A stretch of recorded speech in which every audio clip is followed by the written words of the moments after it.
Who is April? She is most known for being one of the first people to involve advanced technology into the design world. Throughout her career, she was able to bridge the divide of modernism and postmodernism design practices. She also developed many hybrid designs, using some design mediums and elements like video imagery, typography, and Macintosh features. One word to describe Greiman is curious. She was a very curious designer. You could even call her the Alice of the early design world. She wanted to learn as much as she could and experiment with the tools she had. She talks in an interview about how she felt about ideas in the design realm. Think about how if you have a good idea, there aren't any boundaries. You can express it in a variety of ways. Starting with her life, she was born in 1948 in New York City, to a father who was a computer programmer and systems analyst. She gained experience in the technology realm from learning with her father. Further on into her life, she went to Kansas City Art Institute for her undergrad in graphic design. Here is where she was introduced to her biggest design influence, which was the modernist principles. In 1970, she went internationally to Switzerland to the Basel School of Design for a year to further her education about the modernism style. Her professor, Wolfgang Weingart, introduced her the New Wave style, which she studied in his studios. After Basel, she moved to Philadelphia to teach at the Philadelphia College of Art as an associate professor. She was freelancing in there and New York until she moved to LA. She opened up a design consultancy called Made in Space in 1976. She also met a photographer named James Odgers, and they worked on designing many things together, starting to lead the New Wave movement. In 1978, the two created a poster for Cal Art called Lot 102 that showcased the growing style of New Wave art from them. They worked again on the wet September-October issue 20 magazine cover, further showing the growing New Wave movement. We've mentioned the New Wave style a lot, but why exactly is this important for April? Because she is one of the first people to help bring this international style to America. With the help of Weingart, her professor, this was important to understanding how she helped develop her own style and pioneer graphic design as a whole, using her hybrid ways of designing. New Wave is some of the earliest examples of her innovative works.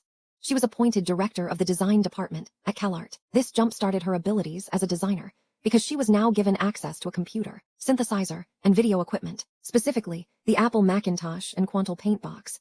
Your Turn, My Turn is a poster for a furniture design invitational exhibit at Pacific Design Center. Often looked at with a pair of 3D glasses, Greiman looked at the fabrics and textures of the furniture and added line drawings and marble photos for abstract quality. She didn't want to include the actual furniture inside based on personal preference for the furniture at the show.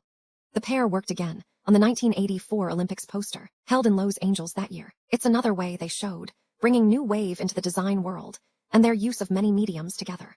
The modern poster, in Greiman's own words, is her first example of a hybrid image. By using live image, video outtakes, gradation image from Macintosh, airbrush spiral, Macintosh gold section, and other techniques, she created this poster. She explains that the type is simple because of the limited features available in 1985. Greiman was invited by Mildred Freeman to do issue 133 in the Design Quarterly magazine, published by the Walker Art Center in Minneapolis. The work is titled, Does It Make Sense? And she used Macvision to create it. The work folds out of the magazine into a life-size version of herself on the page. She is answering an obvious question, which she says it's not supposed to make sense. She really wanted to show off to her colleagues what she could do with the new tools she got from CalArt. She says it was freeing to do this, since she was trained in only classical ways. Now she is trying something completely out of the box.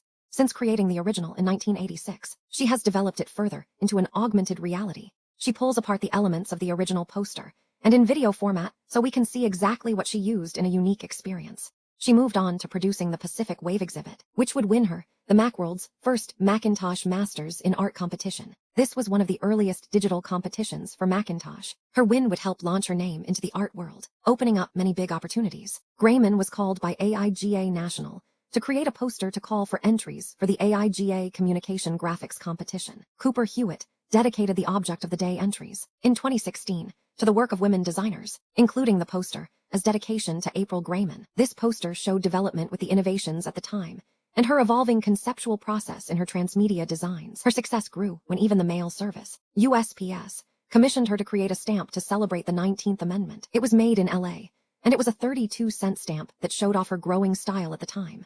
A big exhibit of Greiman's was Drive-By Shooting, which was held by the Pasadena Museum of California Art. It's a digital photography collection of over 10 images, capturing movement and motion, which is a key role in artists at this time. She says she uses cameras as a gateway to yet another dynamic process hidden within the DNA of the computer. This is just another aspect of her curiosity with the design world and her skills as an artist. Greiman presented her largest ever physical work spanning 7 stories called Hand Holding a Bowl of Rice, commissioned by Mary Norris with Urban Partners, a magazine article, for public art display. The project was put together by Greiman's studio, Made in Space. April Greiman's design consultancy has allowed her to work on so many projects throughout her career: posters, exhibitions, branding, monographs, and more.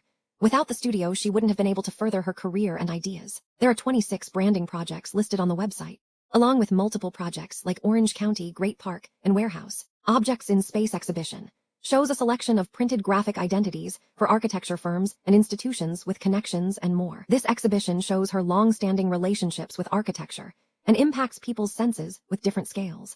There are 3 monographs, including this one published by Artemis Publisher in Switzerland. It includes a portrait of April and a reflection on the status of contemporary graphic design. Greiman has worked on many different books, but the most recent is called White Space. It's a collection of 33 digital photographs of the environment, enhanced by many digital mediums. They represent her ongoing vision of color and lightness, but also include thoughts of 25 women on the subject of white space. They create a rhythmic meditation, many themes. A very personal collection of 118 pages showcases her talents with shadows and lights. Greiman has had a successful career, earning about 16 awards so far. Some include a gold medal from AIGA, an honorary member award from the Society of Typographic Arts, and the Chrysler Award for Design Innovation. She has also earned 4 honorary doctorates from different institutions. Greiman's individual style and drive sets her apart from many in the industry. Her distinctive use of mediums to create 2-dimensional work has defined her. Her help with new wave style helped herself find her own style that was like a template for postmodern art. This style included layered text, high contrasting colors, 3D space, diagonal perspective lines, video stills, and lowercase lettering.